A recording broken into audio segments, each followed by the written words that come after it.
আসসালামু আলাইকুম বন্ধুরা। আলহামদুলিল্লাহ, আল্লাহর ইচ্ছায় আশা করি দেশ ও দেশের বাহিরে যে যেখানে আছেন সকলেই ভালো আছেন।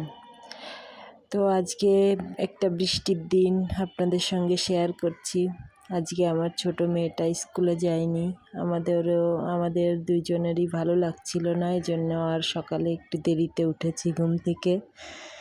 তো এই যে ঘরের কাজকর্ম একটু গুছিয়ে নিচ্ছি, ঘর পরিষ্কার করে নিলাম, বাচ্চাদের পড়ার টেবিলগুলো গুছিয়ে নিয়েছি, একটু বাচ্চাদের জন্য নাস্তা তৈরি করতে রান্নাঘরে চলে গেলাম। বৃষ্টি হচ্ছে তো একটু কলা ছিল, একটু ফ্রিজে চিড়া ভিজানো ছিল, এটা দিয়ে মিক্সড করে একটু চিনি দিয়ে ডিম দিয়ে ওদের জন্য একটু একটা হালকা পাতলা বড়ি বানিয়ে দিলাম। এটা খাবে ওরা।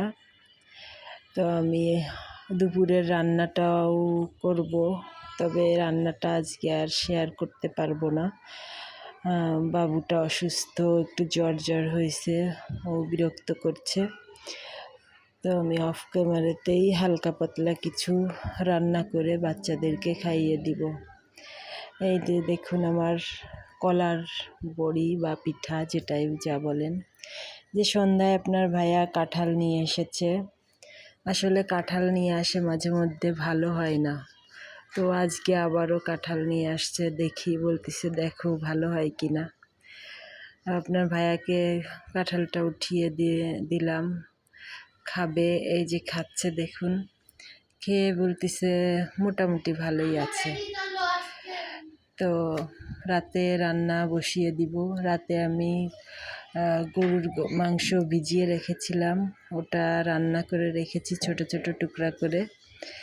আর খিচুড়ি, সবাই বলল বৃষ্টি হচ্ছে, খিচুড়ি রান্না করো আম্মু। তো আমি আমার বাচ্চাদের কথা রাখতে খিচুড়িটাই রান্না করলাম। এই তো ভুনা খিচুড়ি, তবে অত বেশি জাঁকজমক করে করিনি, হালকা পাতলা সাদামাঠা করেই করতেছি। বাচ্চাটাও আবার একটু জ্বর হয়েছে, বিরক্ত করতেছে। তো ওখানে এই যে পাশের চুলায় গোশটা রান্না করে রেখেছি, আর খিচুড়িটা ভুনা করতেছি। ডাল আর চালটা আমি ভিজিয়ে রেখেছিলাম কিছুক্ষণ, ভিজিয়ে রেখে এটা এবার ভুনা করে নিয়ে একটু গরম পানি দিয়ে দিয়েছি। তাও আজকে হয়তো গরম পানি দিতে পারিনি, ঠান্ডাটাই দিয়েছি। একটু কিছু কাঁচামরিচ দিয়ে দিয়েছি। এদিকে আমার ছেলেটা এসে একটু মাংস উঠাই খাচ্ছে। ও আমার রান্নার সময় এসে কিছু না কিছু নিয়ে খাবে, আমাকে রাগাই দেবে। তো আমিও মাঝে মধ্যে রাগও করি, আবার মাঝে মধ্যে বলি নাও খাও। এই যে আমার খিচুড়ির কালারটা মাশাআল্লাহ ভালোই এসেছে। পাশের চুলায় একটু ডিম বসিয়ে দিয়েছি, বাচ্চারা আবার একটু খিচুড়ির সাথে ডিম খেতে পছন্দ করে।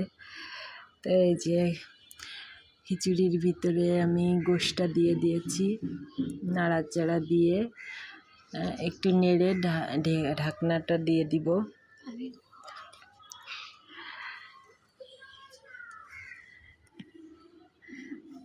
বলো মা, খিচুড়িটা দেখে মনে হচ্ছে অনেক ইয়াম্মি হবে, আমি তো পেট ভরে খাবো। হ্যাঁ খাবে, খুব মজা হয়েছে খিচুড়ি।